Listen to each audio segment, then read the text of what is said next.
Hey guys, what's up? This is Guitar D2744 here today to answer a much asked question. This is, why would you get the iPad if you already have an iPod Touch? Or why would you get the iPad over the iPod Touch? Because basically they're the same devices, and that's what people are saying.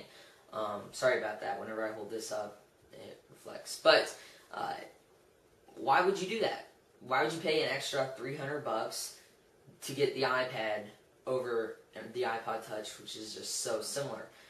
Overall, the different experiences with the iOS devices, that's why I did it. I've been using iPod Touches ever since the second generation.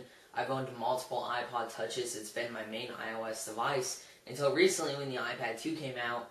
I saw it and I was just like, wow, this thing is awesome. I want to get it. I don't know why it appealed to me so much because they are very similar devices. The hardware, I mean, the only big difference is the display. Obviously, looking at the display, this one has a much bigger display, which is pretty much the main reason why anybody would get the iPad. But it's overall the experience differences.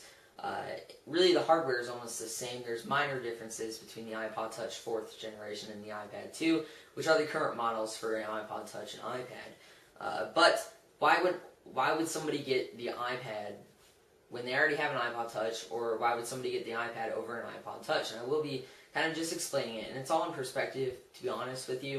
Like I said, I've owned the iPod Touch ever since the second generation. I've had every single generation up till the 4th generation, which is the current iPod Touch generation. But why did I purchase this? I'm just going to answer why I purchased this and why anybody else would probably purchase it. It's a different experience. Overall, I mean, I love watching videos on this. I watch a lot more YouTube videos now than I ever used to because the YouTube interface on this is just amazing. You go into Safari, you go to youtube.com, and they have a whole browser for YouTube set up right here. It's really great, easy to use.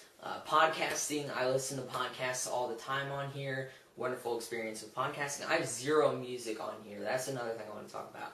iPads aren't really good for music. I've never seen anybody plug their headphones in here and walk around town, wherever they go, listening to music on this. It's kind of weird. So, if you're a music person and your main reason for purchasing an iOS device is to listen to music, and possibly you're not that much into the whole email and video aspect, even though you can email and do video on this, which is very nice, get this. This is a lot cheaper. It's great for music. I hold all my music on here. I have thousands of songs on here. Very nice device. You can put it in your pocket and forget that it's even there because the design is just so nice. I mean, I have a case on it and I still forget it's there. It doesn't bother you. Very portable. That's the thing about the iPod Touch. The experience on the iPod Touch, on the other hand, like the whole app experience, I'm going to have to give the iPad credit for that. The iPad app experience is just amazing. I view the Weather Channel every single day now because, I mean, it's summer and I get bored. But the Weather Channel, the application for the iPad, I have it both on the iPad as well as the iPod Touch. I view it on this a lot more than this. In fact, I almost never view it on this anymore because this has a better display and overall better experience. YouTube videos, like I said, I watch YouTube videos on this more than often. Gaming experience, that's one of the biggest reasons I ever bought this.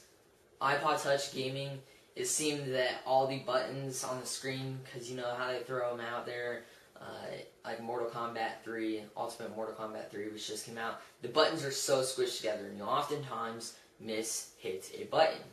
On this, you have a lot more screen space. You have a lot of a bigger display. It's a bigger representation, and it just gives you an overall more gaming experience. I get addicted to games on this, and if I had them on that as well and I played that more, I would probably still be more addicted to this one because bigger the screen, it just seems like a bigger gameplay. Now, whether or not to say that's worth the extra money, because that is a lot of extra money compared to getting an iPod Touch, I can't determine that for you personally, but I can say I would rather have the iPod Touch. If somebody approached me and said, you either have to give up your iPad or iPod Touch, I would give up my iPad because I use this every single day. Ever since the second generation, I've been using iPod Touches every single day.